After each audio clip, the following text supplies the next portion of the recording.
Geely Coray mendarat di GJAW 2025. Speknya bikin SUV lain was-was.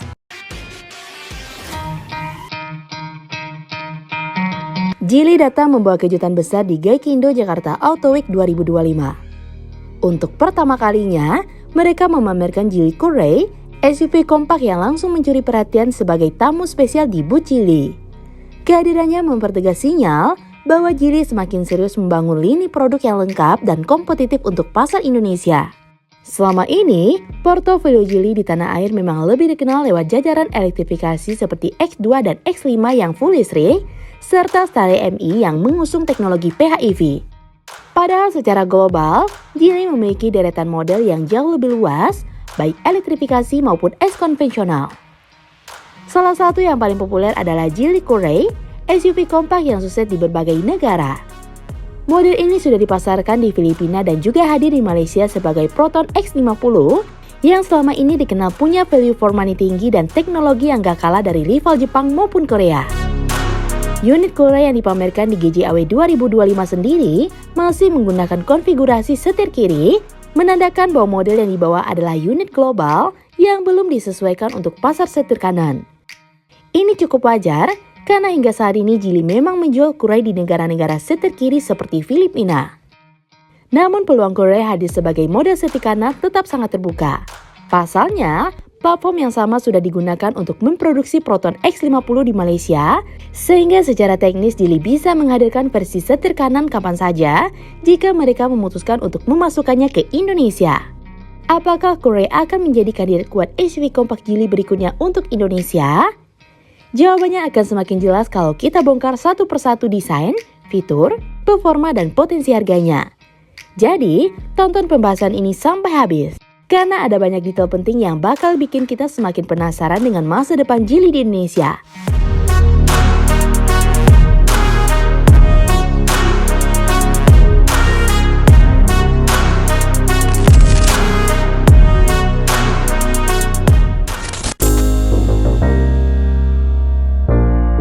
Pada bagian luar, Coray yang dipamerkan di GJAW 2025 memperlihatkan identitas desain terbaru Geely yang lebih sporty dan modern. Secara tampilan, Coray hadir dengan gaya yang lebih tegas, proporsional, dan punya bahasa desain yang mirip dengan lini Geely global yang lebih premium. Di bagian depan, Coray tampil dengan grill besar beraksen hitam yang menjadi titik fokus utama. Desain grillnya tidak lagi konservatif seperti generasi awal, tapi lebih agresif dengan pola yang tebal. Lampu depannya sudah memakai LED full, lengkap dengan DRL yang membentuk garis tajam, memberikan impresi berani begitu mobil ini dipandang dari depan. Bergerak ke samping, likar fender dibuat sedikit membulat namun tetap tegas, memberikan kesan sporty tanpa terlihat berlebihan. Perletakan pilar dan bentuk jendela memberikan efek visual yang membuat mobil ini tampak lebih panjang dan rendah, sesuatu yang jarang ditemui di SUV kompak asal Cina pada generasi sebelumnya.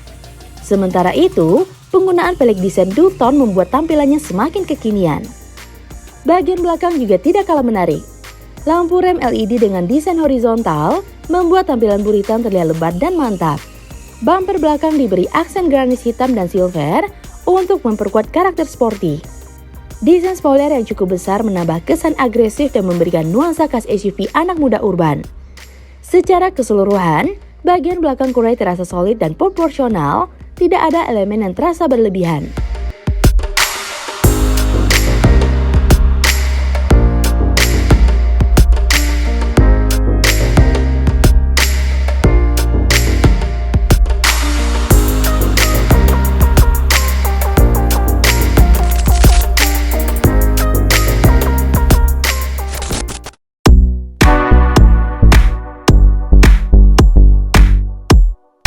Layout kabin Coray mengadopsi konsep kokpit modern yang mengutamakan ergonomi. Panel instrumen digital ditempatkan pada garis pandang yang ideal, sehingga informasi terbaca tanpa diteraksi. Dashboard menggunakan perpaduan material soft touch, panel metalik, dan pemangkasan garis yang rapi. Kursi depan berbentuk semi-bucket untuk meningkatkan penyangga tubuh ketika bermanuver. Beberapa pasar luar menawarkan fitur ventilated seat, namun konfigurasi Indonesia menunggu konfirmasi resmi.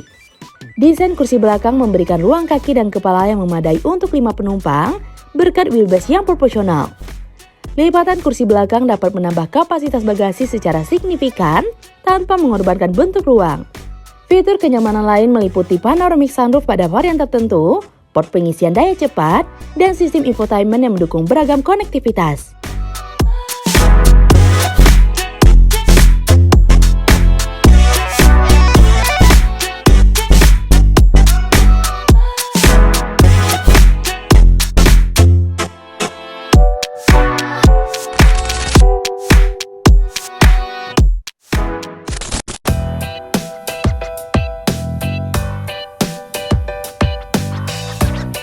Kourai menggunakan mesin 1,5 liter turbocharged yang menghasilkan tenaga kisaran 172-181 horsepower dan torsi sekitar 290 Nm. Mesin ini dirancang untuk menghasilkan daya pada putaran rendah sehingga respon pedal gas terasa cepat tanpa perlu menekan mesin terlalu tinggi. Sistem turbo memberikan dorongan instan yang membantu akselerasi ketika bergerak dari kecepatan rendah ke menengah. Transmisi 7-speed dual clutch berfungsi mengalirkan tenaga secara cepat dan presisi. Karakter DCT membuat perpindahan gigi tidak tertunda, sehingga roda menerima tenaga optimal pada setiap kondisi. Akselerasi 0-100 km per jam berada di kisaran 7,6 detik sampai 7,9 detik, cukup kompetitif di segmen SUV kompak. Suspensi Kourai disetel untuk penggunaan harian, stabil tanpa limrung berlebihan dan tetap memberikan kenyamanan pada permukaan jalan yang tidak rata. Untuk penggunaan normal, konsumsi bahan bakar dapat dijaga efisien karena mesin turbo bekerja optimal ketika mobil melaju pada kecepatan stabil. Karakter mesin ini cocok bagi pengguna yang membutuhkan performa namun tetap mempertimbangkan efisiensi operasional.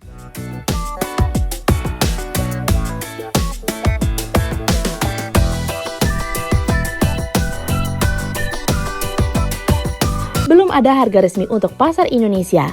Namun jika dilihat dari pasar asalnya, Kourai dijual dalam beberapa varian. Varian dasarnya dibanderol mulai dari kisaran 150 jutaan rupiah bila dikonversikan langsung dari harga Cina.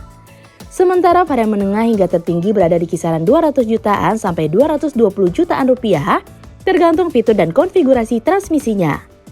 Strategi ini memungkinkan Geely menekan kompetitor langsung seperti Yaris Cross, Creta, WRV dan HR-V yang saat ini mendominasi pasar.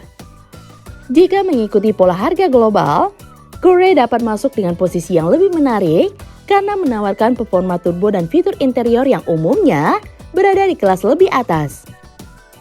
Nah, gimana menurut teman-teman? Komen di bawah ya. Sekian dulu informasi dari kita. Mimin pamit, see you in the next video.